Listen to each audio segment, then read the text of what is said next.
जब मैं छोटा था मैं बहुत एवरेज स्टूडेंट था, बहुत ही एवरेज स्टूडेंट, बिलो एवरेज भी कह सकती हैं आप। मगर मेरे सारे दोस्त जो थे ना, जो जिनके साथ मैं स्कूल में जाता था, वो बहुत अच्छे स्टूडेंट्स थे। कोई सेकंड आता था, कोई फोर्थ, कोई फिफ्थ, और मैं लास्ट के 10 नंबरों में आता था। पता नहीं क्यों धीरे धीरे मुझ में एक इन्फीरियॉरिटी कॉम्प्लेक्स बैठ गया। आज जब मैं उस बच्चे को देखता हूँ तो मुझे समझ में आता है कि मुझ में इन्फीरियॉरिटी कॉम्प्लेक्स था, मैं बहुत अंडर कॉन्फिडेंट था एज अ चाइल्ड।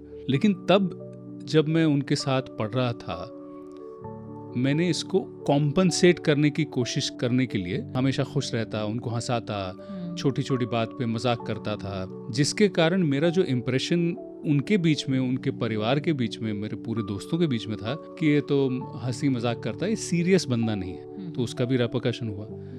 नाउ कभी कभी मैं सोचता हूँ कि अगर मुझे आज उस बच्चे से बात करनी हो तो मैं क्या बोलूँ उसको।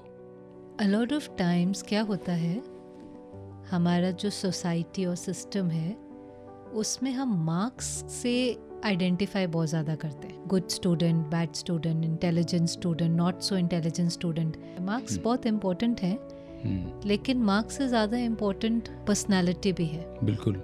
और ज़रूरी नहीं है जो हमेशा हाई रैंक पर आते थे वही हमेशा बहुत सक्सेसफुल भी होते। अक्सर देखा जाता है ऐसा नहीं होता कि अगर आप हाई अचीवर थे तो ही आप सफल होंगे, वो सेट रूल नहीं है जी।